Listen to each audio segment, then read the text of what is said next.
তার বিপদ আপদ, এরকম বালা মুসিবত, রোগ বালাই, যুদ্ধে বিজয়, এমন যে কোনো বিষয় আসুক সামনে, তার সমাধান হচ্ছে মুমিন ব্যক্তি দোয়ার মাধ্যমে আল্লাহ তাআলার কাছ থেকে ফায়সালা আনে।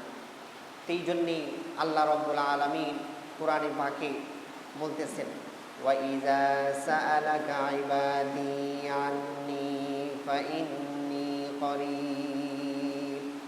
আল্লাহ রাব্বুল আলামিন বলেন, হে নবী, আমার কোন বান্দা যদি আপনার কাছে জিজ্ঞাসা করে যে আল্লাহ রাব্বুল আলামিন কোথায়, আল্লাহ রাব্বুল আলামিন সম্পর্কে জিজ্ঞাসা করে, তাহলে আপনি বলে দিন ফাইন্নী করিব, আল্লাহ রাব্বুল আলামিন তোমার অতি সন্নিকটেই রয়েছে। আল্লাহ পাক তোমার অতি সন্নিকটে। হাদিসে আসছে যে ঘাড়ের যে শাহরগ আছে, সেই শাহরগের চেয়ে আরো নিকটে আল্লাহ রাব্বুল আলামিন। এরপরের অংশে আল্লাহ রাব্বুল আলামিন বলেন, উজিবু দাওয়াতাদ দাঈ ইযা দাআনি ফালইস্তাজিবু লি ওয়ালইউমিনু বি লাআল্লাহুম ইয়ারশুদুন।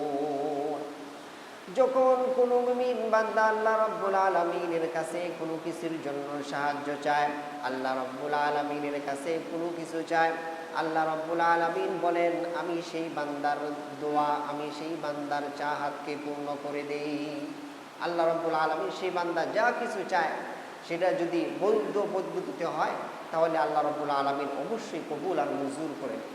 নবী করিম সাল্লাল্লাহু আলাইহি ওয়াসাল্লাম হাদিসে পাকে বলতেছেন, ইন্না রাব্বাকুম হাইয়ুন কারীম ইয়াস্তাহি মিন আবদিহি আইয়ারুদ্দাহু সিফরা। নবী করিম সাল্লাল্লাহু আলাইহি ওয়াসাল্লাম বলেন, তোমাদের প্রভু হচ্ছে চিরঞ্জীব, তিনি অতি দয়ালু। যখন কোনো বান্দা আল্লাহ রাব্বুল আলামিনের কাছে কোনো কিছু চায়, আল্লাহ রাব্বুল আলামিন ওই বান্দার হাতকে খালি ফিরিয়ে দিতে লজ্জাবোধ করেন।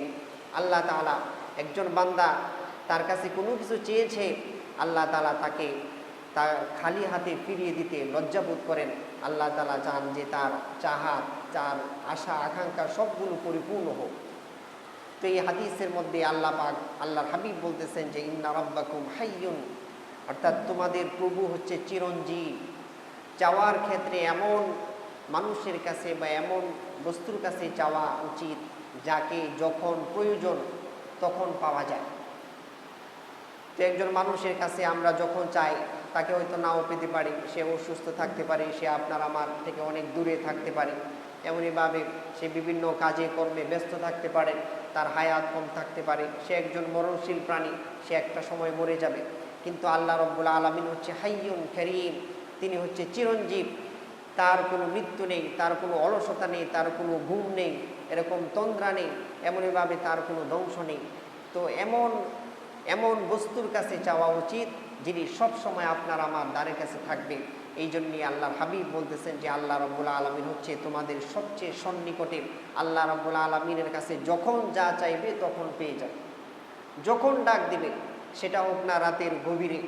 এরকম রাতের গভীরে একজন ডাক্তারের কাছে আপনি ফোন দিবেন, সে আপনার ফোন রিসিভ করবে না। আপনি একজনের কাছে, আপনার প্রতিবেশীর কাছে সাহায্য চাইবেন, সে হয়তো ভয়ে আপনাকে চিনে, আপনাকে জানে, তারপরও সে সাহায্য করতে আসবে না, যে না জানি রাতের বেলা ঘর থেকে বের হলে কোন বিপদ আসে।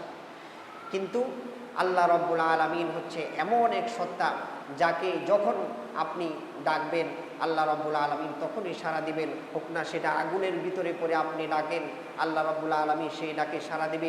মাছের পেটের ভিতরে থেকেও